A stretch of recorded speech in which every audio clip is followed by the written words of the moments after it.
कोई भी लीगल आदमी, कोई सामान्य ईमानदार जर्नलिस्ट, सामान्य भारत का नागरिक बिना पूर्वाग्रह या बिना दुर्भावना या बिना किसी के तरफ ग्रसित हुए देखेगा तो सबको पता चला है कि सरकार का दुरुपयोग कैसे किया जाता है।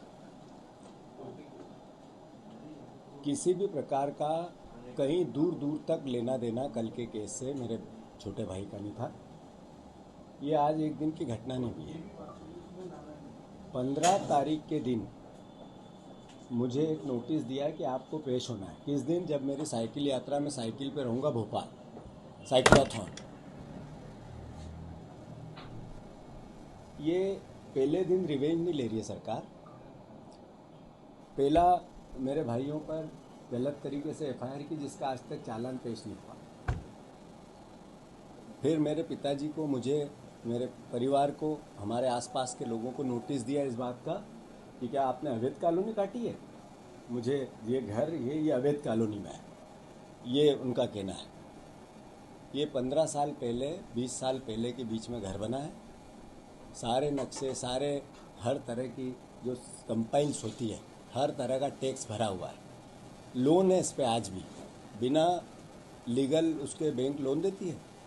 इसके सामने जितने घर हैं सब लोन वाले हैं। मेरे वेयर हाउस की घटना आप सब ने देखी है। मैं तो सिर्फ इतना सरकार से और मुख्यमंत्री जी से निवेदन करना चाहता हूँ, मध्य प्रदेश रिवेंज का प्रदेश नहीं है, बदले का प्रदेश नहीं है। जिस तरीके से आपका जो कार्य व्यवहार हुआ है, ये मैसेज देता है कि दाल में कुछ काला है। हमारा दायित्व है, हम पूछेंगे कि आपने 7,600 करोड़ रुपए मध्य प्रदेश के हक के गुजरात पे क्यों छोड़े? नर्मदा विस्थापन में मध्य प्रदेश के साथ अन्याय क्यों किया? आपके परिवार पे एक अखबार ने इतने बड़े एलिगेशन आप पे भी लगाया, आपका उसको उत्तर क्यों नहीं देना चाहिए? हमारे पे एलिगेशन लगे, हम आए मीडिया के सामने, हमने बात की। आपकी सरकार है, हमें पता है आप बहुत यातना दोगे, हम सहन करेंगे, लड़ेंगे, नहीं डरेंगे। और कोई मेरी दुर्भावना है सरकार से? बिल्कुल नहीं। मेरा काम है विपक्ष का दायित्व निभाने का। मैं मध्य प्रदेश वासियों से आग्रह करना चाहता हूँ, मेरा अधिकार नहीं है कि मैं मोदी गारंटी का हिसाब पूछूं सरकार और मुख्यमंत्री से।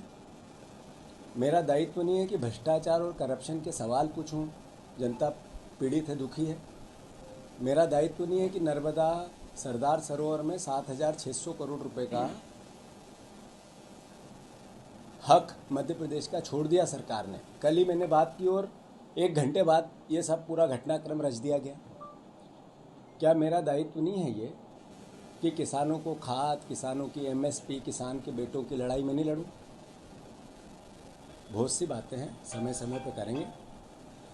कानून को भी आत्मसात करेंगे, सम्मान करेंगे और उस पर विश्वास है हमारा। मुख्यमंत्री जी, आप जेल भेजना चाहते हो, हम हमेशा तैयार हैं। मुझे भेजना चाहते हो, मेरे परिवार को भेजना चाहते हो, हम आपकी हर यातना को सहने को तैयार हैं, पर एक कदम भी पीछे नहीं हटेंगे और हमारा दायित्व निभाएंगे। साइक्लोथॉन है 14 तारीख को, 15 तारीख को फिर मुख्यमंत्री जी से आग्रह करूँगा, आपको हिसाब देना पड़ेगा। युवाओं के साथ जो पेपर लीक में इतना बड़ा घटनाक्रम हुआ है, रोज़ चोरी होती है, उनकी शिक्षा को लेकर जो हमारा आंदोलन है, 25 साल के आज़ादी बीजेपी की सरकार और 80 साल लगभग आज़ादी के हुए, क्यों फ्री शिक्षा नहीं मिलना चाहिए?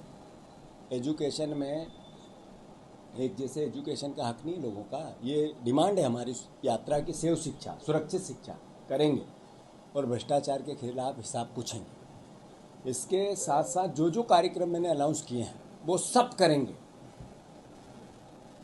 मैंने पुलिस को भी खुद ने बात की है, कमिश्नर से भी की, रावत से भी की कि आप जब चाहो जब जाएंगे। मेरा भाई भी जाएगा, पूरा परिवार जाएगा। जो कानून के तहत हम पे प्रशासन कंपाइल करता है वो गए वेयर हाउस पे, उन्होंने कहा सफाई नहीं है, हमारा दायित्व था, हमने कराई। उन्होंने कहा नाली साफ नहीं है, हमारा दायित्व था, हमने कराई।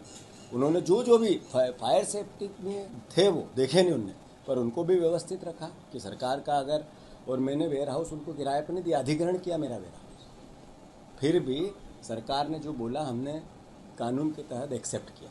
हमारा दायित्व, हम नागरिक हैं, एक विपक्ष के जिम्मेवार कार्यकर्ता हैं, हमारा काम हम करेंगे, पर हम हठधर्मिता, अहंकार, ऐसी भाषा ऊंची नीची ऊंची ये भी नहीं बोलेंगे। बहुत ताकत से भजन मैच्योर तरीके से ये कहेंगे, बताओ भ्रष्टाचार क्यों है। धन्यवाद। कल जो हुआ